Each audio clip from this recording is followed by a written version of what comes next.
구독, 좋아요, 댓글은 다음 사연을 위한 큰 힘이 됩니다. 정우야, 빨리 안 일어나? 또 청소 당번 빼먹으면 선생님한테 맞을 거야. 태연의 다급한 목소리에 정우는 잠에서 깼다. 어제 밤늦게까지 설거지 당번을 하느라 피곤했지만 태연의 말이 맞았다. 청소를 빼먹으면 총무 선생님의 회초리를 피할 수 없었다. 알겠어, 일어났어. 정우는 눈을 비비며 침대에서 일어났다. 손목에 있는 멍자국이 아직도 선명했다. 지난주 식당 바닥을 제대로 닦지 않았다는 이유로 맞은 자국이었다. 어제 또 맞았어? 태연이 정우의 손목을 보며 물었다. 응, 내가 설거지통 엎질렀다고. 정우가 대답하면서 셔츠 소매를 내려 멍자국을 가렸다. 이런 멍자국은 이미 익숙한 것이었다. 고아원에서의 10년, 그는 몸과 마음에 수많은 상처를 입었다. 빨리 나가자. 박 선생님 오시기 전에. 두 소녀는 서둘러 방을 나섰다. 청소도구를 들고 복도를 닦기 시작했다. 멀리서 박 선생님의 무거운 발소리가 들려왔다. 야, 18호실. 여기 먼지 뭉치라 있잖아. 박 선생님의 날카로운 목소리에 정우와 태연은 움찔했다. 그녀는 두꺼운 막대기를 손에 들고 있었다. 죄송합니다, 선생님. 지금 치우겠습니다. 정우가 재빨리 대답하며 먼지를 닦았다. 그러나 이미 박 선생님의 기분은 상한 상태였다. 너희들은 매번 이 모양이야. 니들 밥 먹여주고 채워주는 게 얼마나 고마운 줄 알아? 정우는 고개를 숙인 채 대답하지 않았다. 이런 말은 매일 들었다. 마치 그들이 버려진 것이 그들의 잘못인 것처럼. 특히 너, 정우. 태어나자마자 버려진 애가 뭘 그렇게 잘났다고 눈빛이 그래. 응, 박 선생님의 막대기가 정우의 등을 강하게 내리쳤다. 날카로운 통증이 등줄기를 타고 올라왔지만 정우는 소리를 내지 않았다. 울음소리를 내면 더 맞는다는 것을 경험으로 알고 있었다. 버려지고도 정신 못 차리면 사회에 나가서 어쩌려고 그러냐. 응, 몇 번의 매질 더 이어진 후 박 선생님은 자리를 떠났다. 정우는 떨리는 손으로 걸레를 다시 집어들었다. 괜찮아. 태연이 걱정스럽게 물었다. 괜찮아, 이제 익숙해. 하지만 익숙해진 것은 몸의 통증뿐이었다. 마음의 상처는 매번 새롭게 생겼다. 왜 나는 버려졌을까? 라는 질문이 항상 그의 마음을 괴롭혔다. 저녁 식사 시간, 식당은 시끄러웠다. 어린 아이들은 울거나 떠들었고 청소년들은 각자의 무리에서 이야기를 나누고 있었다. 정우와 태연은 구석자리에 앉아 조용히 밥을 먹었다. 내일 김 선생님 오신대. 태연이 조용히 말했다. 김 선생님은 사회복지사로 한 달에 한 번 고아원을 방문해 아이들의 상담을 해주었다. 유일하게 아이들에게 친절한 어른이었다. 진짜? 상담 신청해야겠다. 정우가 반색했다. 김 선생님과의 상담은 그에게 유일한 위안이었다. 그때 갑자기 옆 테이블에서 소란이 일어났다.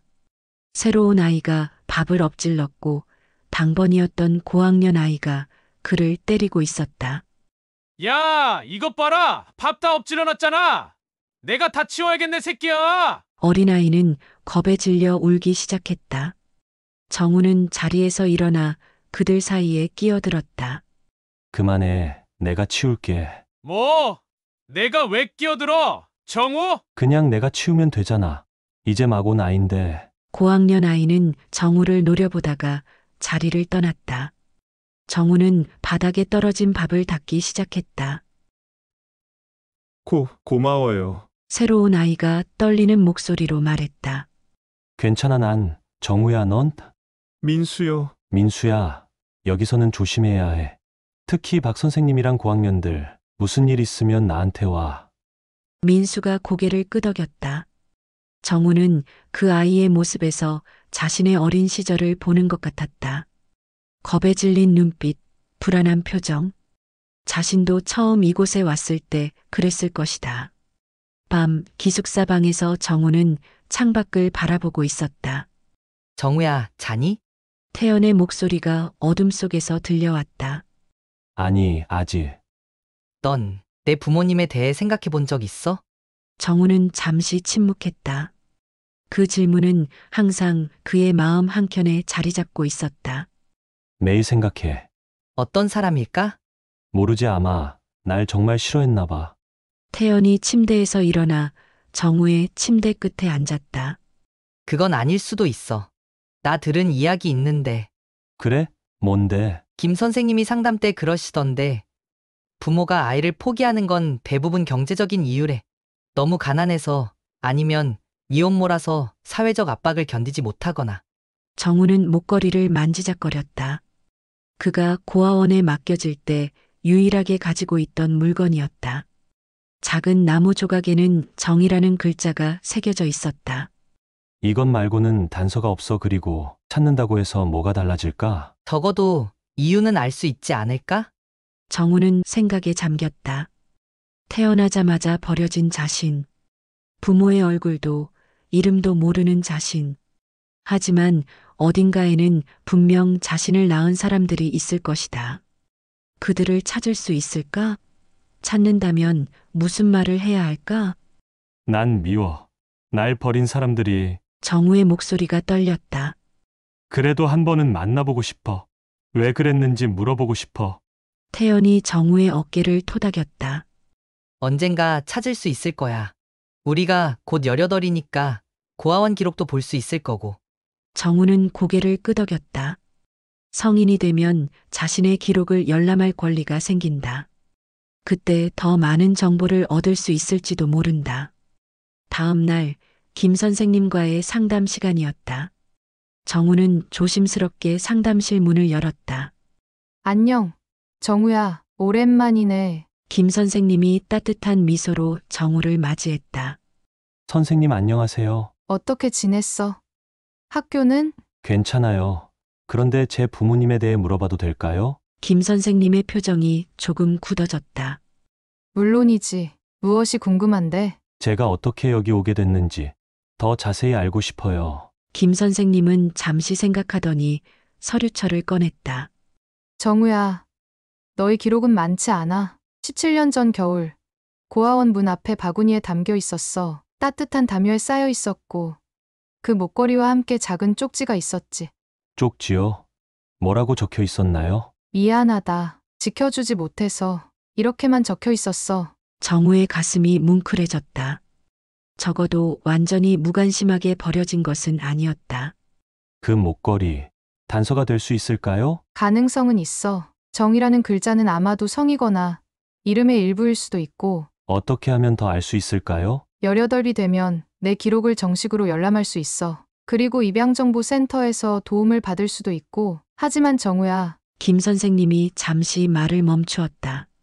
뭔가요? 부모를 찾는 과정은 쉽지 않을 수 있어. 그리고 찾았다고 해서 반드시 좋은 결과가 있을 거란 보장도 없어. 마음의 준비를 해야 해. 정우는 고개를 끄덕였다. 그는 이미 알고 있었다. 현실은 늘 잔인했으니까.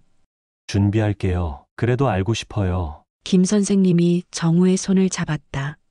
내가 도울 수 있는 건 도울게. 하지만 어떤 결과가 나오든 너는 너 자신으로 충분히 가치 있다는 걸 기억해. 정우는 고개를 숙였다.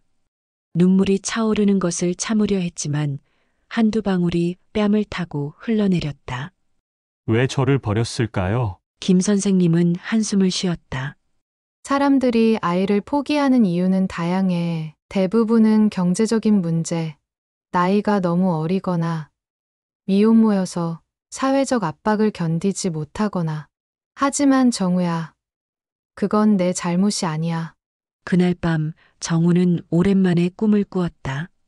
꿈에서 그는 어떤 여자의 얼굴을 보았다. 그녀는 눈물을 흘리며 아기를 안고 있었다. 그리고 그 아기의 목에 작은 나무 목걸이를 걸어주고 있었다. 정우야, 준비 다 됐어?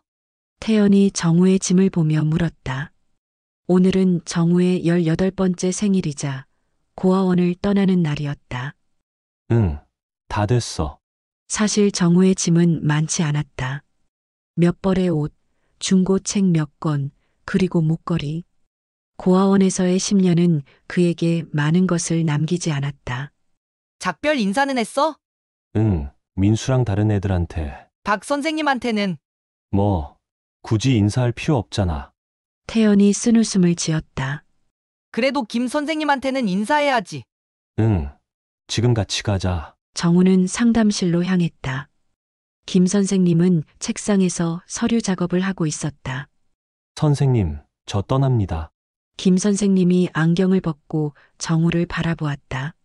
벌써 그날이 왔구나. 앞으로 어떻게 할 계획이니? 역 근처 고시원에서 지내면서 일자리를 구할 거예요. 김밥 천국에서 아르바이트 자리가 있대요. 그래. 좋은 시작이야. 그리고 이거 김 선생님이 서류 봉투를 건넸다. 내 기록이야. 입양정보센터 연락처도 적어뒀어. 도움이 필요하면 언제든지 연락해. 정우는 봉투를 받으며 고개를 숙였다. 감사합니다, 선생님. 정말 많은 도움 주셨어요. 잘 될 거야. 정우야, 넌 강하니까. 고아원을 나서는 순간 정우는 이상한 기분을 느꼈다. 자유로움과 불안함이 동시에 밀려왔다. 이제 그는 완전히 혼자였다. 스스로 모든 것을 해결해야 했다. 정우야, 김밥 좀 더 빨리 말아줘.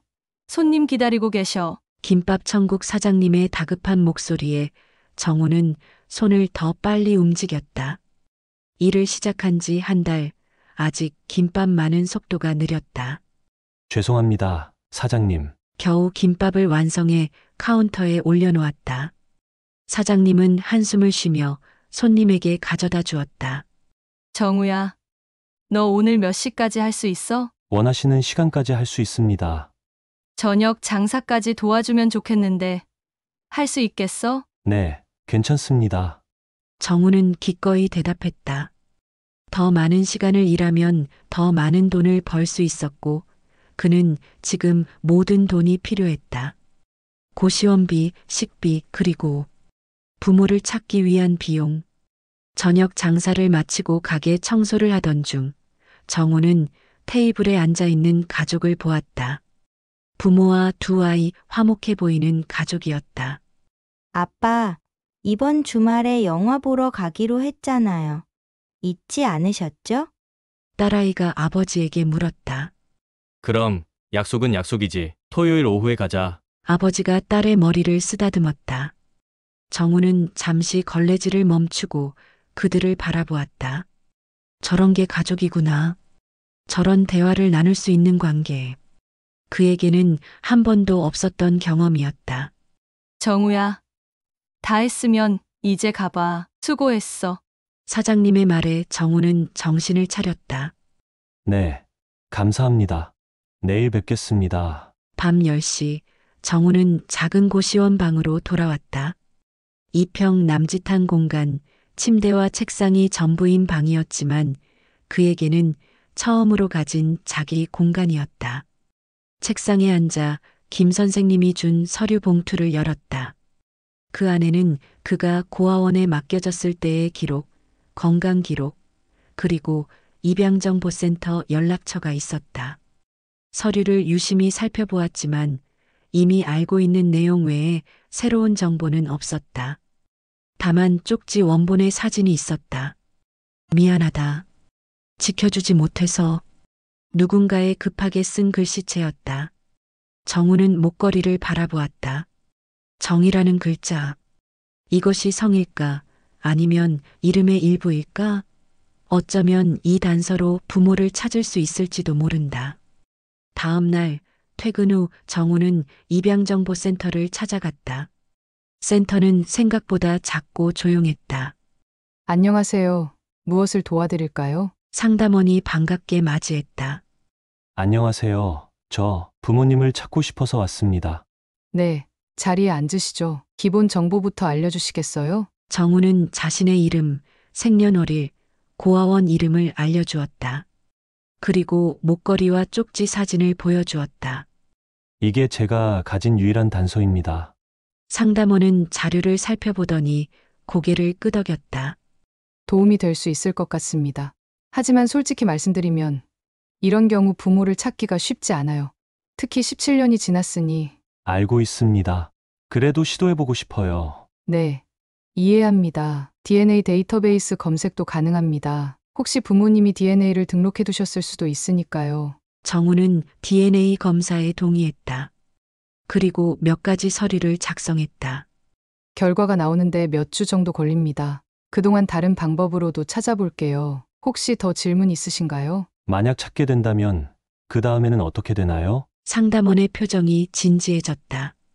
먼저 부모님께 연락해서 만남 의사가 있는지 확인합니다. 양쪽 모두 원할 경우에만 정보를 공유하고 만남을 주선해요. 만약 부모님이 만나길 원하지 않는다면요? 그럴 경우엔 죄송하지만 그분들의 의사를 존중해야 합니다. 정우는 고개를 끄덕였다. 가능성은 높지 않았다. 하지만 시도라도 해봐야 했다. 알겠습니다. 감사합니다. 2달이 지났지만 입양정보센터에서는 별다른 소식이 없었다. DNA 데이터베이스에서 일치하는 정보가 없었고 다른 단서로도 진전이 없었다. 정우는 실망했지만 포기하지 않았다. 그는 직접 찾아 나서기로 했다. 사장님, 혹시 제가 주말에 몇 시간 일찍 퇴근해도 될까요? 개인적인 일이 있어서 무슨 일인데? 부모님을 찾고 있어서요. 몇 군데 더 알아봐야 해서. 사장님의 표정이 부드러워졌다. 그래. 토요일엔 3시에 퇴근해도 좋아. 감사합니다. 토요일 오후 정우는 서울시 입양아동 찾기 지원센터를 방문했다. 이곳은 입양정보센터보다 더 많은 자료를 가지고 있다고 했다. 정 씨 성을 가진 가족 중에 17년 전에 아이를 포기한 기록이 있는지 알아볼 수 있을까요? 담당자는 컴퓨터를 검색했지만 결과는 없었다. 죄송합니다만 그 정보만으로는 찾기가 어렵네요. 정이라는 글자가 성이 아닐 수도 있고. 정우는 실망스러웠지만 고개를 끄덕였다. 혹시 17년 전 겨울에 고아원에 맡겨진 아기들 기록은 볼 수 없을까요? 담당자는 잠시 생각하더니 대답했다. 그건 가능할 것 같네요. 하지만 개인정보 보호를 위해 제한된 정보만 볼 수 있어요. 정우는 고개를 끄덕였다. 그 정도라도 단서가 될 수 있을 것이다. 담당자는 몇 분간 컴퓨터를 검색한 후 종이를 한 장 내밀었다.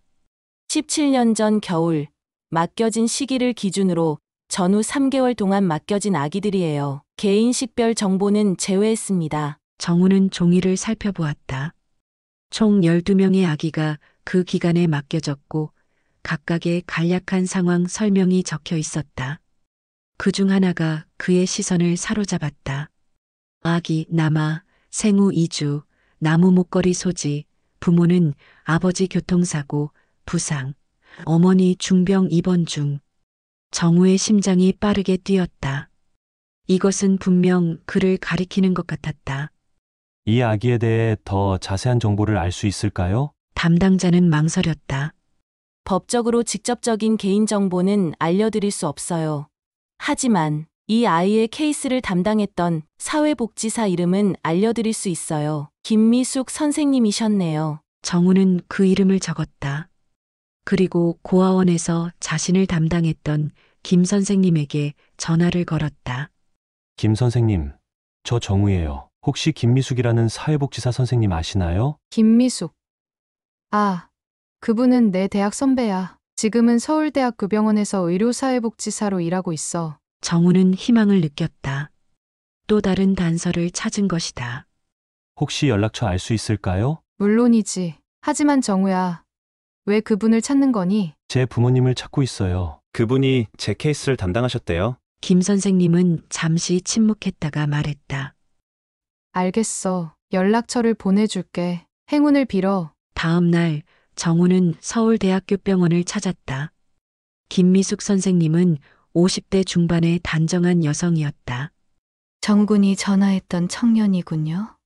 어떻게 도와드릴까요? 선생님, 17년 전에 제가 고아원에 맡겨질 때 선생님이 담당하셨다고 들었어요. 김미숙의 표정이 진지해졌다. 그래요.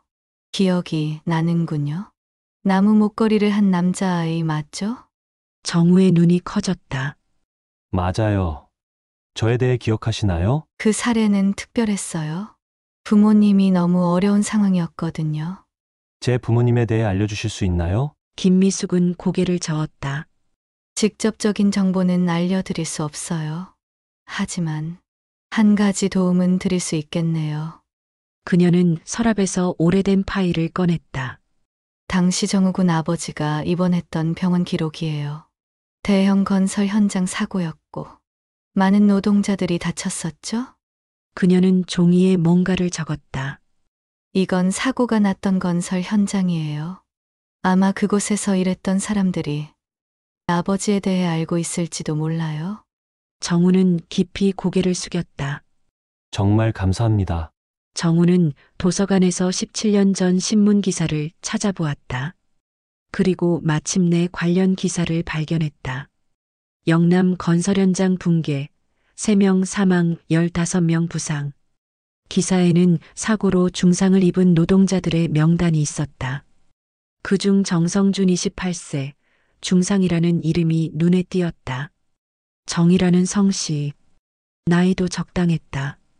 정우는 이 이름을 중심으로 수소문하기 시작했다. 먼저 영남 건설회사에 전화를 걸었지만 17년 전 직원 정보는 보관하지 않는다고 했다. 하지만 당시 현장 소장 김영호 씨의 연락처는 알려줄 수 있다고 했다. 김영우님께 전화드려도 될까요? 물론이지만 이미 은퇴하셨어. 지금은 서울 외곽에 사신다고 들었어. 정우는 김영호를 만나기 위해 경기도 외곽 마을까지 찾아갔다. 그는 70대의 노인이었지만 여전히 건장해 보였다. 정성준이요. 물론 기억하지. 우리 현장에서 가장 성실한 청년이었어. 혹시 그분이 어디 사시는지 아세요? 김영호는 고개를 저었다. 사고 후에 연락이 끊겼어. 들리는 소문으로는 빚에 시달리다가 아내와 함께 서울을 떠났다던데. 정우는 실망했지만 또 다른 질문을 했다. 그분과 가까웠던 다른 동료는 없을까요? 박현수라는 친구가 있었지. 지금은 동대문에서 철물점을 한다고 들었어. 정우는 동대문 시장 구석구석을 돌아다니며 박현수를 찾아다녔다. 마침내 작은 철물점에서 그를 발견했다. 정성준이요. 그런 이름 처음 들어요. 철물점 주인이 고개를 저었다. 정우는 혼란스러웠다. 김영호의 정보가 틀린 걸까? 실망한 표정으로 가게를 나서려는데 안쪽에서 중년 남성이 나왔다. 정성준을 찾는다고요? 정우가 고개를 돌렸다. 네. 아세요? 저는 박현수입니다. 성준이와는 오랜 친구였죠? 정우의 눈이 커졌다. 정말요? 그분에 대해 알려주실 수 있나요? 왜 찾으시는데요? 정우는 잠시 망설였다. 저는 그분의 아들일지도 모릅니다. 17년 전에 고아원에 맡겨졌거든요. 박현수의 표정이 변했다. 목걸이가 있나요? 나무로 된. 정우는 목걸이를 꺼냈다. 박현수의 눈이 커졌다. 맞아. 성준이가 만든 거야. 그는 나무 공예를 좋아했거든. 그분이 지금 어디 계신지 아세요? 박현수는 고개를 끄덕였다. 성준이와 미영이는 지금 서울 외곽 재개발 지역에 살고 있어. 둘 다 많이 아프지만 재활용품 수거로 근근히 생활하고 있어. 그는 쪽지에 주소를 적었다. 이곳으로 가보세요. 하지만 충격받을 준비를 하세요. 부모님들의 삶은 많이 힘들었으니까. 정우는 감사 인사를 전하고 그날로 주소지로 향했다. 재개발을 앞둔 낡은 동네, 허름한 단층 집들이 즐비했다. 마침내 박현수가 적어준 주소에 도착했다. 정우의 심장은 거의 터질 듯이 뛰었다. 17년 동안 그가 그토록 만나고 싶어 했던 사람들이 이 문 뒤에 있을 것이다. 떨리는 손으로 문을 두드렸다. 누구세요? 나이든 여성의 목소리가 들렸다. 정우라고 합니다. 정성준 씨를 찾고 있습니다. 잠시 침묵이 흐른 후 문이 천천히 열렸다. 허리가 굽은 여성이 정우를 바라보았다. 그녀의 얼굴에 놀라움이 번졌다. 정우라고. 방 안에는 무거운 침묵이 흘렀다. 정우는 자신의 앞에 앉아 있는 두 사람을 바라보았다. 그의 부모. 17년 동안 그가 그토록 만나고 싶었던 사람들. 하지만 이제 그들 앞에 서 있으니 무슨 말을 해야 할지 알 수 없었다. 정우야, 어머니가 떨리는 목소리로 말했다. 내가 찾아올 줄은 몰랐다. 왜 저를 버리셨나요? 정우의 목소리는 평온했지만 그 안에는 17년의 원망과 궁금증이 담겨 있었다. 아버지가 깊은 한숨을 내쉬었다. 우리가 용서받을 수 없다는 걸 알아. 하지만 내가 알아주었으면 하는 것이 있다. 정우는 기다렸다. 내가 건설 현장에서 일하다 큰 사고를 당했어. 척추와 다리를 심하게 다쳤지. 병원비로 모든 저축을 탕진했고 결국 빚까지 지게 됐어. 어머니가 이어서 말했다. 그때 나도 암 진단을 받았어. 치료비가 감당이 안 됐지. 그리고 그때 내가 태어났어. 정우는 부모님의 모습을 바라보았다. 그들의 고단한 삶의 흔적이 얼굴 곳곳에 새겨져 있었다. 우리는 너를 지킬 수 없었어. 빚쟁이들이 매일 찾아왔고 집도 잃을 위기였지. 갓난아기인 너를 제대로 돌볼 형편이 안 됐어. 그래서 버리셨군요. 아버지의 눈에서 눈물이 흘렀다. 버린 게 아니라 보내는 거라고 생각했어. 내가 좋은 가정에 입양되어 행복하게 자라길 바랐지. 우리처럼 고생하지 않기를. 정우의 마음에는 복잡한 감정이 교차했다. 분노, 슬픔, 연민, 이해. 그는 어떤 감정을 선택해야 할지 알 수 없었다. 찾아보려고 하지는 않으셨나요? 부모님은 서로를 바라보았다. 처음 몇 년은 내 생각에 매일 밤을 울며 보냈어. 하지만 시간이 지날수록 우리 상황은 더 나빠졌고 너를 찾을 여력도 없었어. 어머니가 떨리는 손으로 정우의 손을 잡으려 했지만 정우는 무의식적으로 손을 뒤로 빼앗다. 어머니의 눈에 상처가 스쳤다. 이해해. 여보, 정우가 우리를 받아들이기 힘들 거야. 아버지가 어머니를 달랬다. 정우야, 우리에게 뭐라고 말해도 할 말이 없다. 우리는 내게 너무 큰 상처를 줬으니까. 정우는 한동안 말이 없었다. 그는 이 순간을 위해 얼마나 많은 말을 준비했던가. 하지만 지금은 그 어떤 말도 입 밖으로 나오지 않았다. 저는 조금 더 생각할 시간이 필요합니다. 정우는 자리에서 일어났다. 다시 찾아뵐게요. 아버지와 어머니의 얼굴에는 실망과 이해가 섞인 표정이 나타났다. 우리를 미워해도 괜찮아. 정우야, 내 감정은 모두 타당해. 정우는 고개를 끄덕이고 집을 나섰다. 정우는 집으로 돌아오는 버스 안에서 창밖을 내다보았다. 마음이 너무 복잡했다. 한편으로는 부모님을 이해할 수 있었다. 그들은 정말 어려운 상황에 처해 있었고 선택의 여지가 없었을지도 모른다. 하지만 다른 한편으로는 그가 고아원에서 겪었던 모든 고통과 외로움이 떠올랐다. 매를 맞던 순간들, 혼자 울던 밤들. 그날 밤 그는 뜬 눈으로 밤을 지새웠다. 일주일이 지났지만 정우는 아직 부모님을 다시 찾아가지 않았다. 그는 일에 집중하려 했지만 마음은 계속해서 그날의 만남으로 돌아갔다. 정우야, 괜찮아? 요새 표정이 안 좋아 보여. 국수집 사장님이 걱정스럽게 물었다. 네, 괜찮습니다. 그냥 좀 피곤해서요. 혹시 부모님 찾았어? 정우가 놀란 눈으로 사장님을 바라보았다. 어떻게 아셨어요? 표정에 다 나와 있어. 찾았나 봐. 네, 찾았습니다. 만났어? 네, 지난주에요. 사장님은 잠시 정우를 바라보더니 말했다. 어땠어? 물론 말하기 싫으면 안 해도 돼. 정우는 한숨을 쉬었다.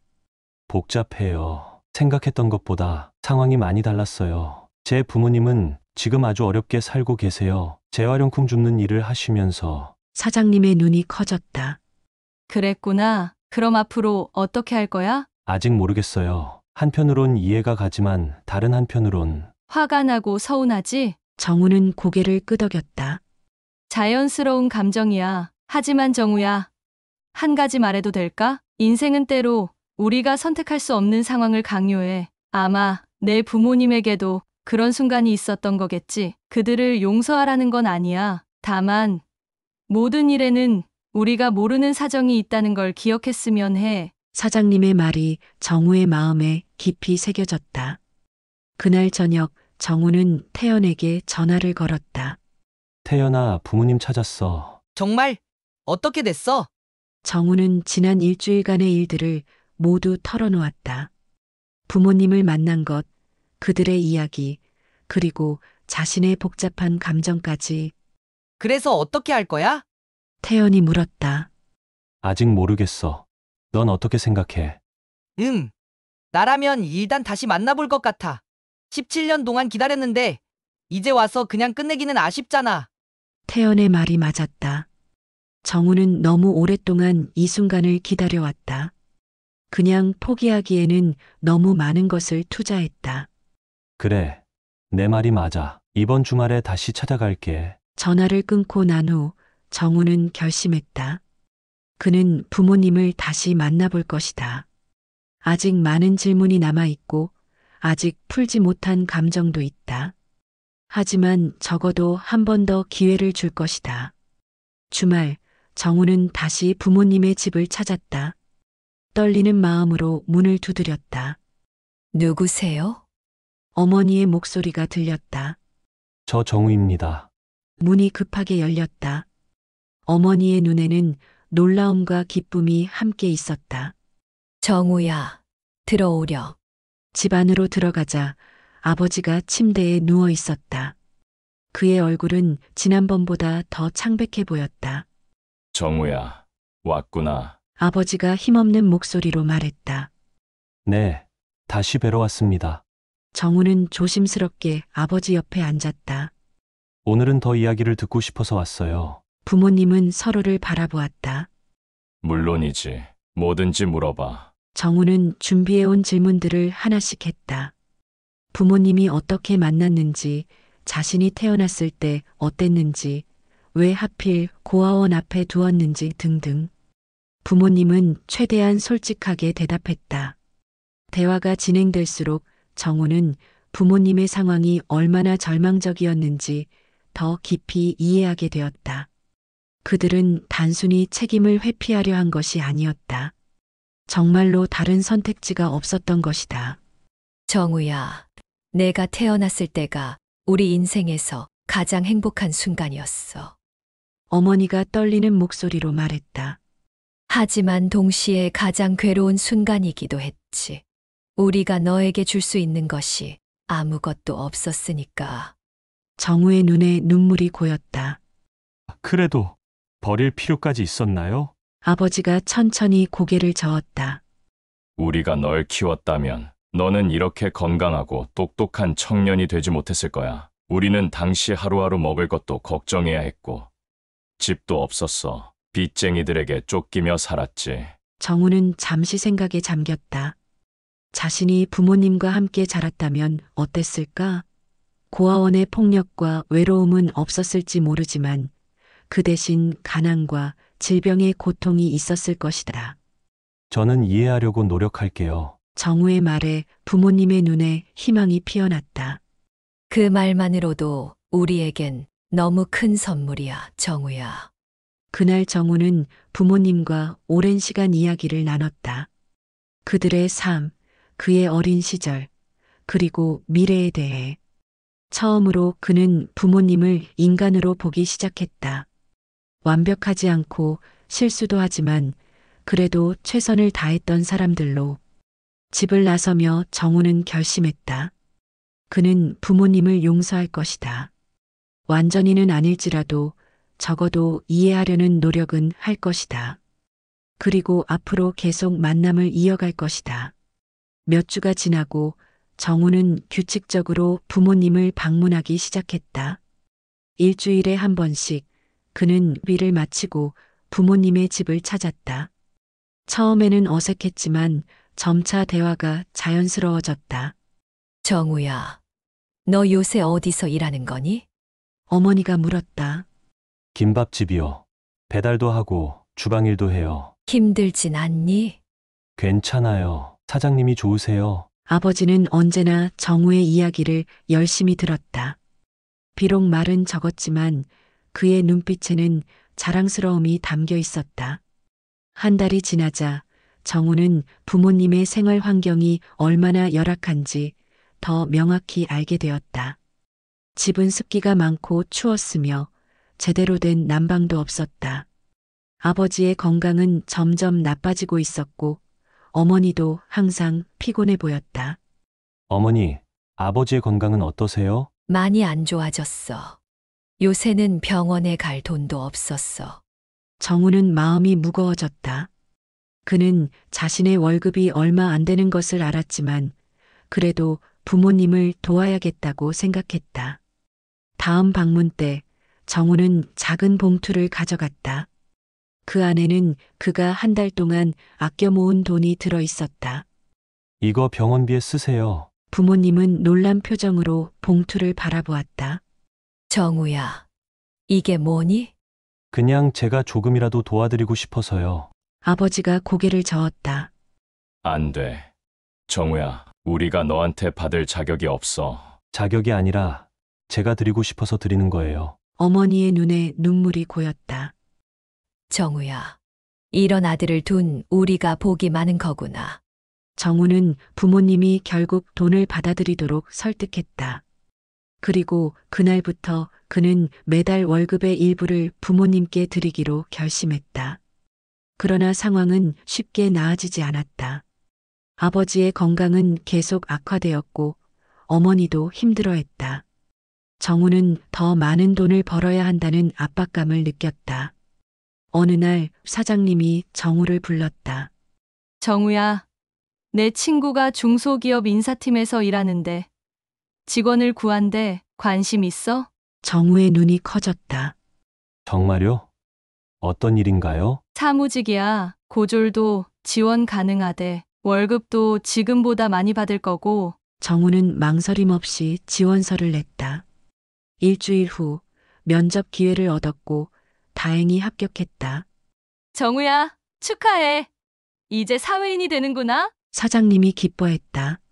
사장님 덕분이에요. 정말 감사합니다. 새 직장은 정우에게 많은 것을 요구했다. 컴퓨터 사용법, 업무 방식, 회사 규정 등 모든 것이 생소했다. 하지만 그는 포기하지 않고 배웠다. 밤늦게까지 남아 공부하고 선배들에게 물어가며 실력을 쌓았다. 그리고 첫 월급날 정우는 더 많은 돈을 부모님께 가져다 드릴 수 있었다. 이제 아버지 병원에 가실 수 있어요. 제대로 된 치료를 받으셔야 해요. 부모님은 감격해했다. 비록 늦었지만 이제라도 아버지는 병원에서 제대로 된 치료를 받을 수 있게 되었다. 입사 1년이 지나고 정우는 회사에서 인정받기 시작했다. 그는 열심히 일했고 빠르게 배웠다. 부장님은 그런 정우를 눈여겨보았다. 정우 씨, 이번 프로젝트 정말 잘했어요. 클라이언트도 만족해했고. 감사합니다, 부장님. 앞으로도 이런 식으로 일한다면 승진도 빨리 될 거예요. 정우의 급여가 오르면서 그는 부모님을 위해 더 많은 것을 할 수 있게 되었다. 아버지의 치료비, 어머니의 약값, 그리고 더 나은 생활 환경을 위한 지원까지. 그러나 정우는 이것만으로는 충분하지 않다고 느꼈다. 그는 부모님이 더 나은 곳에서 살기를 원했다. 어머니, 아버지, 제가 월세 좀 더 나은 집을 알아봤어요. 이사하면 어떨까요? 부모님은 놀란 표정을 지었다. 정우야, 그건 너무 많은 돈이 들 거야. 괜찮아요. 제가 감당할 수 있어요. 아버지 건강을 위해서라도 더 나은 환경이 필요해요. 몇 주 동안의 설득 끝에 부모님은 결국 동의했다. 정우는 깨끗하고 따뜻한 원룸을 구해 부모님을 모셨다. 새 집은 병원과도 가까워 아버지의 정기 검진에도 편리했다. 이사 당일 정우는 부모님의 짐을 옮기는 것을 도왔다. 짐은 많지 않았다.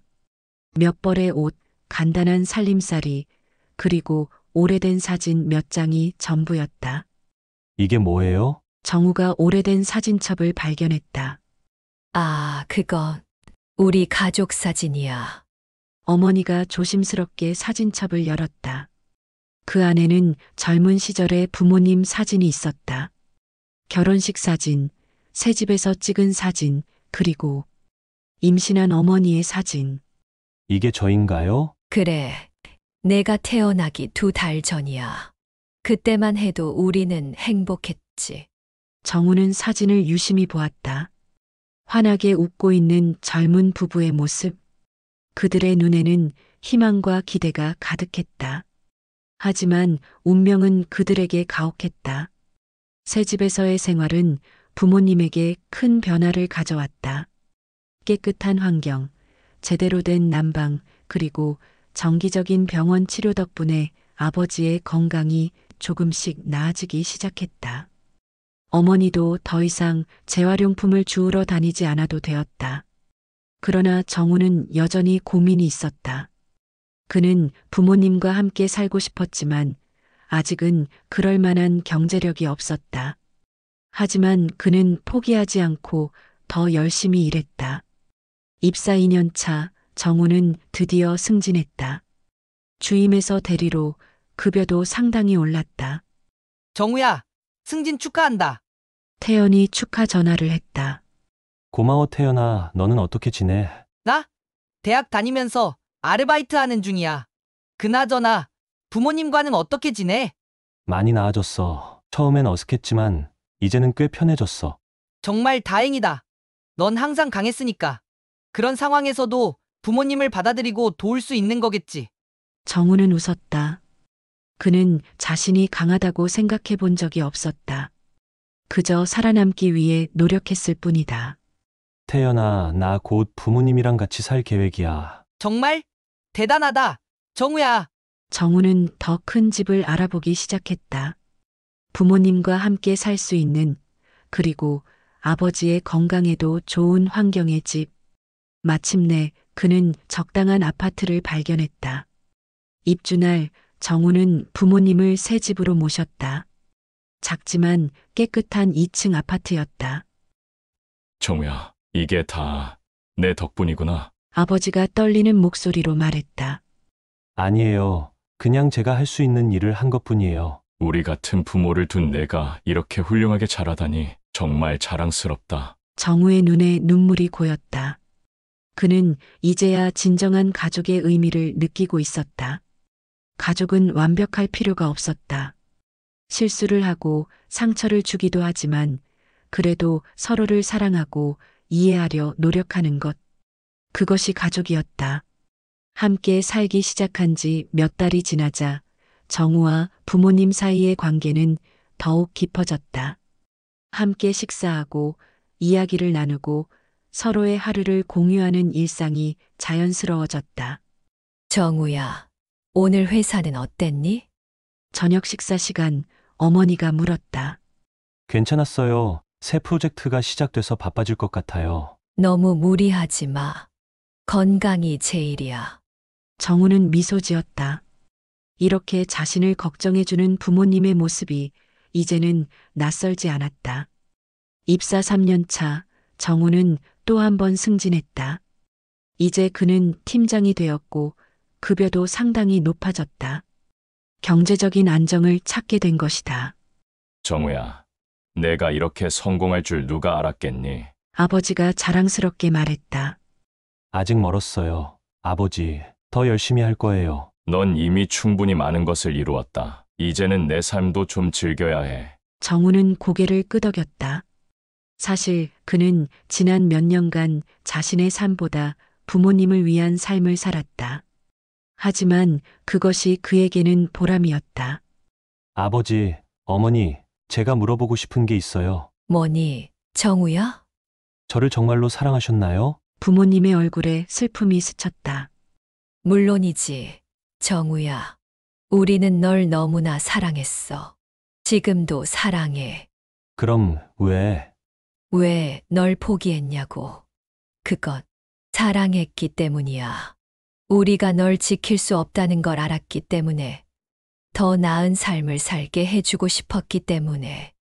정우는 깊이 생각했다. 그의 어린 시절은 결코 쉽지 않았다. 고아원에서의 폭력, 외로움, 버림받았다는 상처. 하지만 그 모든 것을 견디고 여기까지 왔다. 그리고 이제 그는 자신의 부모를 찾았고 용서했으며 함께 살고 있다. 저도 두 분을 사랑해요. 그 말을 하는 것은 생각보다 어렵지 않았다. 정우는 이제 진정으로 부모님을 받아들였다. 불완전하지만 그래도 그의 부모였다. 정우야, 어머니의 눈에서 눈물이 흘렀다. 우리가 너에게 줄 수 있는 건 별로 없구나. 내가 오히려 우리에게 너무 많은 것을 주고 있어. 괜찮아요. 제가 해드릴 수 있어서 행복해요. 그날 밤 정우는 오랜만에 편안한 마음으로 잠들었다. 17년 동안의 의문과 상처가 드디어 치유되기 시작한 것이다. 입사 5년 차 정우는 이제 회사에서 없어서는 안 될 인재가 되었다.